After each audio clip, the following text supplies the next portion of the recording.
तुम मुझे खून दो, मैं तुम्हें आज़ादी दूंगा। यह नारा दिया था नेताजी सुभाष चंद्र बोस ने, जिन्होंने भारत में पहली आज़ाद हिंद फौज का गठन किया था और देश की ज़मीन पर सबसे पहले तिरंगा फहराया था।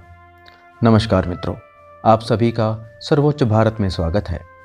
आज की वीडियो में हम नेताजी सुभाष चंद्र बोस के जन्म से लेकर भारत की स्वतंत्रता में इनके योगदान की चर्चा करेंगे।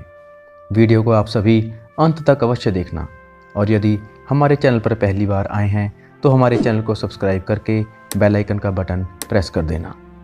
सुभाष चंद्र बोस का जन्म आज के दिन यानी 23 जनवरी 1897 में उड़ीसा के कटक शहर में हुआ था। इनके पिता का नाम जानकी नाथ बोस और मां का नाम प्रभावती था।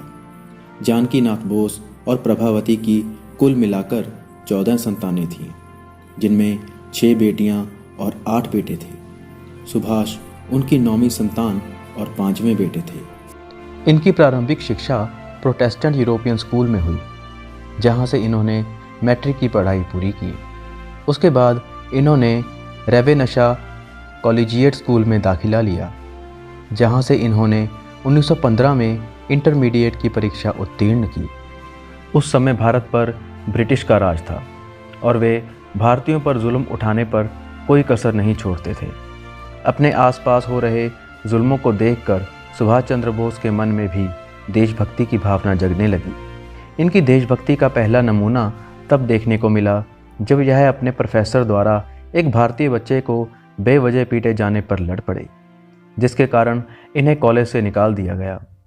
अपने पिता के कहने पर इन्होंने लंदन जाकर आईएएस की पढ़ाई की। पढ़ाई पूरी करने के बाद आईएएस के एग्ज़ाम में इनकी 4थी रैंक आई। इतनी अच्छी रैंक होने के बाद भी इन्होंने 1921 में आईएएस की नौकरी छोड़ दी, क्योंकि इनका सोचना था कि जिन अंग्रेज़ों के कारण हमारा देश लुट रहा है, मैं आईएएस बनकर उनकी गुलामी कैसे सहन कर सकता हूँ। भारत आकर ये देश सेवा के लिए कांग्रेस में शामिल हो गए। 1928 के दौरान कांग्रेस एक मजबूत पार्टी बन चुकी थी और सुभाष चंद्र बोस के गांधी जी और नेहरू जी के साथ मतभेद थे, लेकिन मनभेद नहीं। वे गांधी जी का सम्मान करते थे और उन्हें अपना गुरु मानते थे। उस समय भारत के वायसराय लॉर्ड इरविन थे। उसने गांधी जी को डोमिनियन स्टेटस दे देने के लिए सहमत करा लिया।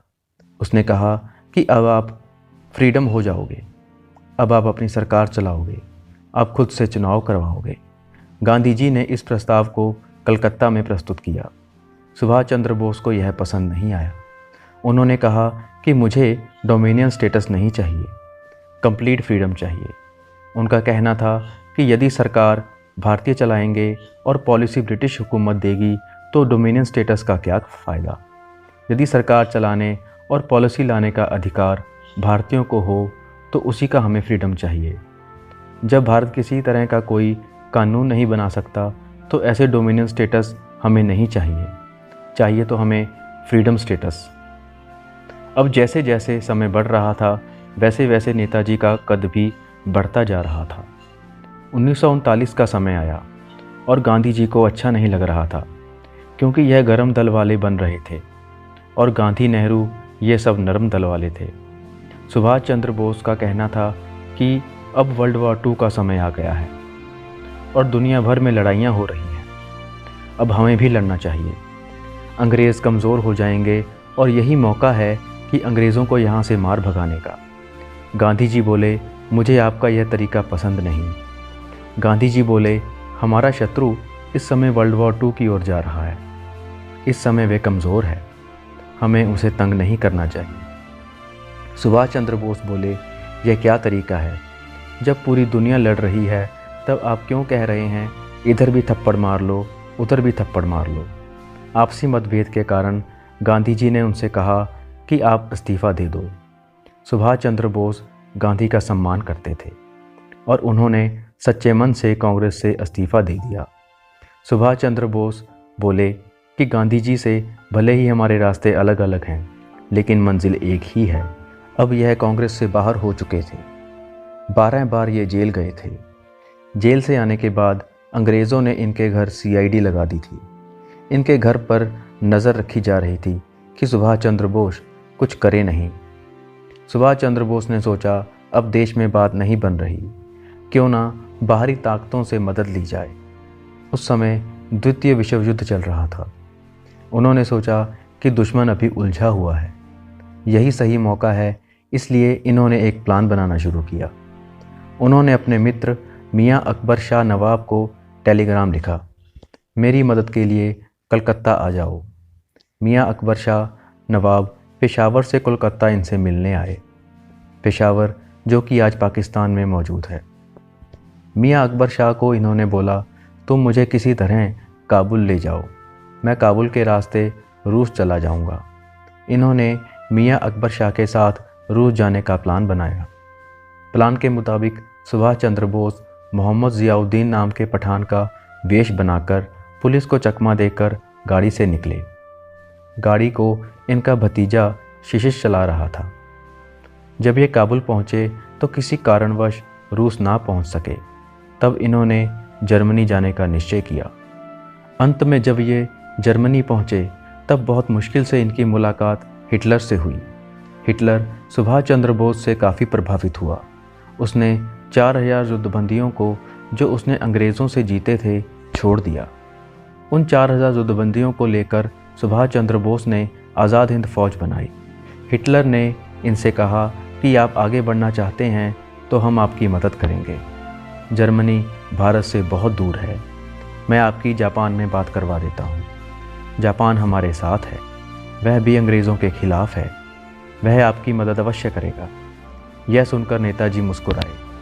हिटलर ने इन्हें अपनी प्राइवेट पनडुब्बी दी, जो कि पानी के ऊपर और पानी के नीचे ट्रैवल कर सकती थी, जिसमें बैठकर ये सुमात्रा आइलैंड में पहुँचे, जिसे जापान ने अंग्रेज़ों से जीता था, जो आज इंडोनेशिया का आयरलैंड है।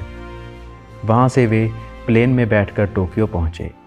ये इतने बुद्धिमान थे कि इन्होंने न केवल हिटलर को बल्कि जापान के प्रधानमंत्री को भी अपने साथ कर लिया। इन्होंने जापान के प्रधानमंत्री से कहा कि एशिया एशियाई लोगों का होना चाहिए, इनमें गोरे क्या कर रहे हैं। यह सुनकर जापान का प्रधानमंत्री काफ़ी प्रभावित हुआ।